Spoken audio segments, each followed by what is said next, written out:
If you have hearing loss and need captions to understand phone calls, Caption Call is your answer. Caption Call works just like a regular phone, but with easy-to-read captions of what the other person is saying. To learn more, visit captioncall.com/sound advice. Understanding phone calls has never been easier with Caption Call. Are you getting the quality health care that you need? You can trust Dr. Nagao to take care of your family's medical needs. Dr. Nagao was born and raised in North Ogden, and he's come home to serve you. Now taking new patients. Dave and Dejanovic. There was a very concerning finding from the Department of Justice. They did a 2-year investigation into the Davis School District, looking into claims that the school district had persistently failed to respond in inappropriate ways to reports of race-based harassment. Now, this is very interesting to me because I actually grew up in Utah. I grew up in the Davis School District, and all of my kids have gone to school every day of their life in the Davis School District. So as I read about this report and some of the findings that they had, it was deeply concerning to me. Some of the abuses, this is according to the Department of Justice report, this is some of the abuses that they found, that the Davis School District disciplined black students more harshly than white peers for similar behavior. That there was a persistent failure to respond to reports of race-based harassment, taunted students with animal names or noises, including apes, repeatedly referencing slavery or lynching, telling black students to pick cotton or saying, "You are my slave." Just horrific thing. Hundreds of documented uses of the N-word. And I can tell you, in my own personal experience, I never experienced this when I was going to school, and I never participated in it, and I would hope and pray that none of my children ever knew about this kind of stuff happening. But obviously, after the investigation, some really damning conclusions. And we wanted to talk to the Davis School District, so we reached out to Christopher Williams. He's the Director of Communications and Operations for the Davis School District. And Chris, thanks for joining us. What was your reaction when you found or when you read these findings from the Department of Justice? Good morning, Dave. The 11-page notice of findings is difficult to read. As I've heard this from other people as well, and I had the same reaction. When I read it, it didn't sound like us, but in reality it is us, and we need to do everything we can to change that culture. And I've said this in other media outlets. The first thing we need to do is reestablish trust among members of the public. It may not be every member of the public, but our goal, our job is to educate students. Yes. When they graduate, they have to be the most successful that they can be in their line of profession, whatever they want to do. When we have a student coming to our school who does not want to be at the school because of situations like you've mentioned, we haven't done our job. And we need to do a much better job, and we have to. We will. We have no choice but to be better, and we're going to be better. And it starts with every single individual. It isn't just a principal here or a teacher there. It's every single person. We have to lift the tide by ourselves, and we have to get it done. Utah in general is overwhelmingly white. The latest census data I've seen is about 86% white in Utah. I know in the Davis School District, I would guess it's even higher than that. I don't know if you have the numbers off the top of your head, Chris, but to say that they're a racial minority is an understatement. I don't have the numbers off the top of my head. I would just be guessing. It's probably 90, 91, 92%, Caucasian. Yeah. I'm just not. I don't have those numbers in front of me. No, that's fine. I think just, again, it still speaks to the point. Utah is overwhelmingly white, and I think when you start reading about the experiences of some of the kids that are in our schools that feel harassed and abused, it's very difficult, and I would imagine this is what you're hearing. It's very hard to concentrate on school when you've got all this stuff going on in the background. No question. An individual doesn't have the opportunity to shed their skin, so to speak. And there may be people out there who wonder, did the district even know what was going on? Was this absolutely a surprise to us?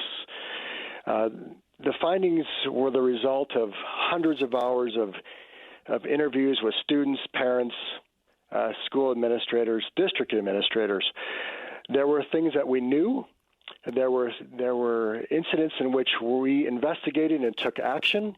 There were other situations that we didn't know anything about until the information was shared with us after the interviews took place. So, like I said, this is something that has to be a change across the board. And what do those recommendations look like? Did the DOJ give you some recommendations of how to address this specifically? Yeah, there's lots of pages, and I probably don't have time to go into all of it. But one of the first things we have to do is we have to hire an outside consultant, which is fantastic. That consultant would provide us the opportunity to establish a brand new office. It's called an Office of Equal Opportunity. The Department of Justice would be involved with not only the consultant, but also helping us choose the director of that office, who would also have 3 coordinators underneath him or her. And then we would have 30 school-level coordinators who would work with that office to look into allegations of any sort of harassment or intimidation or you name it, based on race. And, like I said, on the one hand, it's hard to read, but on the other hand, it provides us an outside entity coming into us saying, this is what we have found. And it may have not been something that we were even aware of, and that's what we love about it. It gives us another viewpoint that we have to take seriously, and we have to move forward. If a child is being harassed, or if they feel picked on, where do they go, and what are the assurances that they have that their claims are going to be taken seriously? That is a very good question, Dave. We had a meeting yesterday, and people may think, it was timing. It was not necessarily timing, but we had a meeting with a multicultural student advisory committee made up of students of color from each one of our high schools. And we've been planning this for at least a year. COVID gave us challenges, so we couldn't do this last year. Yesterday happened to be the first meeting, and it wasn't because of the findings. We had this scheduled. But in that meeting, the feedback from the students was that there needs to be a level of trust. And right now there isn't a level of trust, in that oftentimes they look in the school to find people who are like them, and we need to do a better job having teachers who they can identify with, having administrators who they can identify with, or even having a relationship so that they feel comfortable going into an administrator's office and talking to them, rather than saying or being told, okay, I understand where you're coming from, but you have to just relax a little bit and take a different approach. Yeah. They don't have an opportunity to relax or take a different approach. We as Caucasians have no idea what it's like to step in their shoes and face the challenges that they face on a daily basis. We just don't. So what we need to do is listen. We need to listen more. We need to stop talking while they're talking and consider where they're coming from, and that is the start of building that trust that we have to have in order to change the culture. That's the only way that we can even approach. Chris, I appreciate you joining and being so forthright, because it was a difficult report to read, and the accusations, the findings they had, the interviews that the Department of Justice conducted were brutal, and I appreciate you joining us, and I guess ultimately when you're talking about earning back trust, that only comes over time. So, Chris Williams, thanks for joining us. And when we come back, I want to talk to my producer, Carlos. And Carlos is going to join me because he actually moved into the Davis School District when he was in high school from Spain. So he has experience being navigating those waters. With English as a second language and trying to make new friends. And I want to talk to him about his experience that he had not too long ago. So stick around. We'll have that conversation with Carlos coming up. Dave and DeGenevieve, a new conversation. All right, here we go. On KSL News Radio, 102.7 FM and 1160 AM. We just had a conversation with Christopher Williams. He's the Director of Communications for the Davis School District. There was a recent investigation from the Department of Justice, and they were looking at allegations that there was a lot of race-based harassment going on, specifically in the Davis School District. And some of these abuses that they found was repeated referencing to slavery or lynching. A lot of these abuses were directed at black and African American kids. The telling of black students to go pick cotton or "you are my slave," hundreds of documented uses of the N-word, just some horrific things. And having grown up in the Davis School District, I went to school at Davis High School and Layton High School. I can't say that I remember. I'm not saying it didn't happen, but I can't say that I remember these kind of abuses. But obviously, the investigation from the Department of Justice found that this is going on, and it's going on way too often. And as we talked to the Davis School District, they took a lot of responsibility and laid out a lot of steps moving forward that would stop this, that kids that are being harassed, that are being discriminated against, would feel comfortable telling teachers, telling administration, and holding kids accountable for the words that they say. But I want to dive in a little bit to the experience that my producer Carlos Artiles had. Carlos, you're from Spain. And did you move into Utah during your high school years? Yes. So I was 15 at the time. I moved in 2005, and I just went straight to high school here. Okay. What was your experience like? You came in at 15, so probably your sophomore year, freshman or sophomore year. Tell me what it was like moving from Spain and moving into the Davis School District. It was very, very different. Obviously, culture-wise, it was quite a shock for me, and I wasn't quite sure what I was going into. My English was very, very basic. I knew British English, to say, the least. So the accent was different, and I just had to get accustomed to American way of speaking. But yeah, it was just so different coming in here, meeting people, the way they talk, the way they do things, and obviously at the beginning, I kind of made a group of friends that were Hispanic. And just kind of could, relate to them a little bit more. And I just remember hanging out with them, always, speaking English. And then probably halfway through the first semester, I asked one of them, I'm like, do you speak Spanish? And he's like, yeah. So I start, speaking to him in Spanish. It was a lot easier for me. And we, go to classes, some classes we had together, and we start speaking in Spanish. And about a week and a half later, we were talking, and one of the person from the group joins in, and then start speaking Spanish. And the two friends who've been friends, by the way, since junior high, they're like, oh, you speak Spanish? And they're like, yeah, I speak Spanish. And I'm like, how do they you guys... had no idea. No idea. No, I had never spoken in Spanish to each other. And I was just so shocked and surprised. I'm like, how did you guys not know? And they're like, well, we never asked. And at the time, I honestly didn't understand why. But in that same year, the next semester, one of the classes, there was another Hispanic student that I met. And I remember speaking to him in Spanish because I realized that he understood me when I spoke to other people.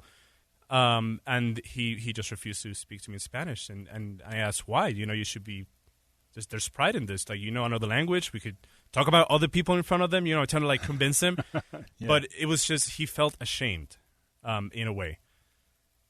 He didn't feel comfortable speaking his native tongue. No, he did not. And I didn't. Was it because did somebody say something, or was there just a general feeling, or you didn't want to stand out that you didn't feel comfortable speaking Spanish? I think as you stand out, obviously, people realize right away that you're not speaking the same language. And again, I think his experience probably growing up here was that it's just better not to stand out in that way. And it's what I've gotten from a lot of people that have grown up here that look different or know a different language. It's something's easier to blend in if you just don't stand out that way. Did you experience racism? Did you experience discrimination and harassment? I think I was very fortunate in reading this report. There's just horrible cases in there. I definitely there were comments directed my way that I just brushed away. And I think I'm lucky just the way I am. I just don't care. But definitely, heard comments directed my way that were unpleasant. And I just, at the time, I didn't know that I could go to someone. And, it wasn't explained to me, hey, if you're harassed, come talk to me. We can do something about it. That was never, told to me. My teachers, everyone, was white. So I didn't feel like maybe they would understand what I was going through. So I just never spoke out and just kind of brushed it off. So there wasn't a person of color or a minority in a leadership position where you could identify with, where you'd feel comfortable saying, hey, you know what I'm talking about, right? Exactly, yeah. So often I think that's what people look for, someone that can relate to where you're going. And it was in my experience. I didn't find where I went to high school, I didn't find that. That's sad, but I appreciate you sharing that story, Carlos.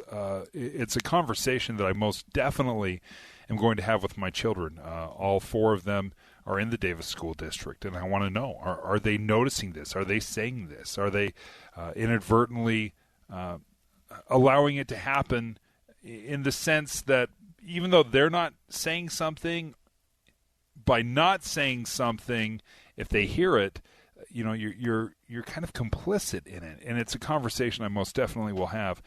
Thank you so much for sharing your experience, because it was a report, a serious report that I think would shock a lot of parents.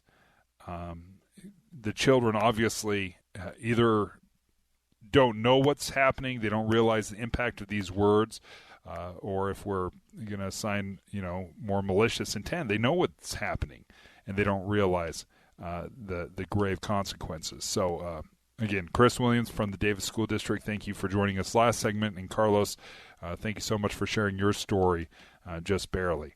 When we come back, we're going to step away from this important story, and we're going to talk a little bit more about vaccinations. The Salt Lake Health Department is trying to keep vaccinations in the news, so to speak. You're not going to believe the direction they decided to go. Yeah, astrology. Salt Lake Department of Health went full astrology on vaccinations. So if you're wondering, I'm a Scorpio. I want to know how Scorpios are doing in the vaccination game here. How and where do we rank with all the other signs when we come back? Dave and Dujanovic. Tim and Amanda here with breaking updates. Mornings from 5 to 9. Then from 3 to 7, it's Jeff Kaplan and his Minute of News. We're all on KSL News Radio. Utah's all-day companion for news.